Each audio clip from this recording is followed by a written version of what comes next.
Hello friends. आज हम meteor 350 के साथ जो इश्यूज़ लोग फेस कर रहे हैं, जो भी ओनर्स है मीटियोर के, और एरिया ऑफ इम्प्रूवमेंट के बारे में हम बात करेंगे। ये बाइक मैंने रिसेंटली परचेस की है 31 ऑफ मार्च को। फर्स्ट इशू अगर हम कह सकते हैं तो वो उसके इस बाइक के डिलीवरी के रिलेटेड है, जो कि long waiting period as you all know. मैंने ये बाइक बुक किया था 31 ऑफ नवंबर 2020 को। ये मुझे मिला था फेब्रुआरी 9 और 10 के, मतलब इसकी डिलीवरी आई थी, शोरूम से मुझे कॉल आया था। बट मैंने इसकी डिलीवरी ली मार्च को, due to some financial reasons मैंने इसकी डिलीवरी लेट ली है। पर जैसे कि आप देख पा रहे हो, ऑलमोस्ट नवंबर के बाद दिसंबर, जनवरी और फरवरी में मुझे ये बाइक मिली थी, शोरूम से कॉल आया था। So that's the first thing. Second thing related to the mechanical, बहुत लोग कह रहे हैं कि इसके इंजन का हीटिंग का इशू है। तो एज़ पर माई नॉलेज कि अगर आप पास में कभी भी रॉयल इनफील्ड के पुराने वाले बाइक्स हैं, जैसे कि क्लासिक, स्टैंडर्ड, इलेक्ट्रा या पुरानी वाली थंडरबर्ड, तो हीटिंग इश्यूज़ है रॉयल इनफील्ड के सभी बाइक में। बट ये जो न्यूली जे सीरीज़ के साथ जो भी इंजन रॉयल इनफील्ड ने रिसेंटली मीटियोर के साथ लॉन्च किया है, इसका परफॉर्मेंस काफ़ी अच्छा है और इतने भी हीटिंग इश्यूज़ मुझे नहीं लग रहे हैं। और बहुत लोगों के मैंने रिव्यूज़ देखे हैं, तो उनमें से मुझे पता चला है कि फर्स्ट सर्विस के बाद इसका हीटिंग इशू ऐसा इतना ज़्यादा आपको नहीं महसूस होगा, नॉर्मल है। मुझे ऐसी कुछ झुलसाने वाली गर्मी या ऐसे कुछ नहीं लगा मुझे कि बहुत ज़्यादा हीटिंग, नॉर्मल है। इसके बाद मैं बात करना चाहता हूँ इसका इशू कह सकते हैं हम इसको, या एरिया ऑफ इम्प्रूवमेंट, कि इसका सस्पेंशन मुझे बहुत ज़्यादा स्टिफ लगा है। I know may be with the time ये थोड़े से सॉफ्ट हो जाएंगे, क्योंकि ये क्रूज़र है, तो हम नॉट अ स्पोर्ट बाइक, तो हम थोड़ा इसको कंफर्टेबल चाहते कि कंफर्टेबली राइड करे।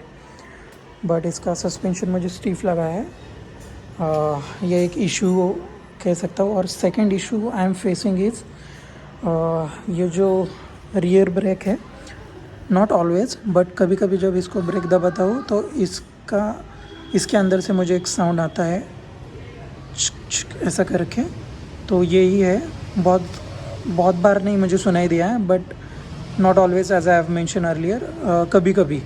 बट है वो इशू, इसका रियर डिस्क ब्रेक का मुझे थोड़ा परेशानी दे रहा है, मतलब आवाज़ के साथ, और वो भी नई बाइक में। So that's a concerning point. Second issue या एरिया ऑफ इम्प्रूवमेंट कह सकते हैं हम, जो कि मुझे लगता है इसके हैंडल बार के। तो यहाँ पर आप देख पा रहे हो कि अगर आपकी हाइट, जैसे कि मेरी हाइट 5.5 इंच एंड हाफ है, तो मुझे लगता है कि ये ज़रा हैंडल बार थोड़ा टूवर्ड्स राइडर अगर होता, तो जो भी इंडियन एवरेज जो भी अपने लोग हैं जिनकी हाइट 5.5 से लेकर 5.7 या 5.8 की तरफ रहती है, तो अगर ये हैंडल बार टूवर्ड्स राइडर रहता और इतना सा, तो और ज़्यादा कंफर्टेबल राइड रहती। क्योंकि अगर अभी जब मैं बैठ रहा हूँ बाइक के ऊपर, तो ये मेरा हैंड कम्प्लीटली स्ट्रेच्ड है, आप देख पा रहे हो। तो कभी कभी ये जो मिडल पोर्शन है, एल्बो का जॉइंट और शोल्डर एरिया में पेन करता है। ये सिर्फ इशू अभी तक मैं फेस कर पा रहा हूँ। तो इसका सॉल्यूशन अभी तक मार्केट में यही है कि आप हैंडल बार को चेंज कर सकते हो। But due to this handle bar and mirrors, I don't think that I will change the handle bar. But मैंने काफ़ी रिसर्च किया है, तो एक कंपनी है बैंडिडोस पीट शॉप करके, जिनके ये हैंडल बार राइजर्स अवेलेबल है मार्केट में, स्पेशली फॉर मीटियोर। बट उसकी कॉस्टिंग है अराउंड 4200 अमेज़ॉन के ऊपर भी अवेलेबल है ये, अगर आप सर्च करोगे तो आपको मैं एक एज़ पर द मैनुअल एक इन्फॉर्मेशन देना चाहता हूँ कि इसकी हाइट है यहाँ तक 7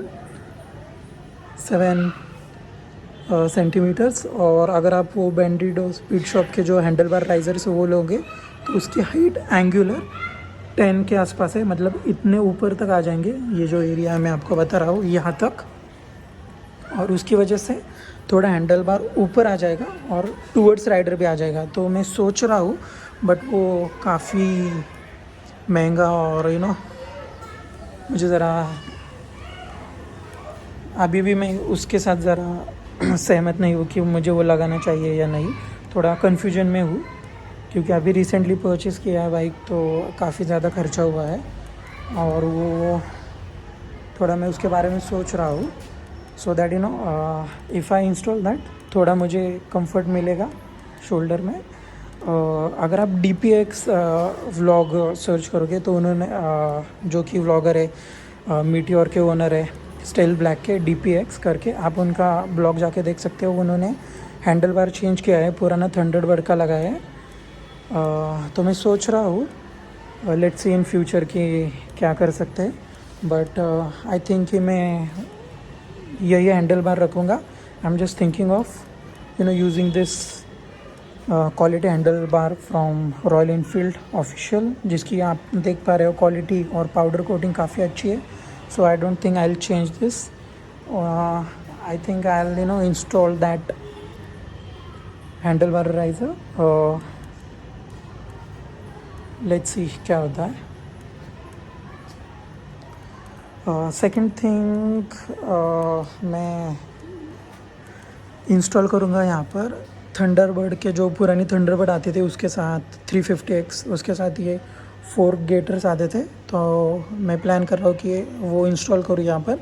सो ये ऑयल सील को भी प्रोटेक्ट करेगा और एक काफ़ी बल्कि सा लुक देगा ये फ्रंट फोर्क को। तो मैं उसका प्लान कर रहा हूँ, पर अभी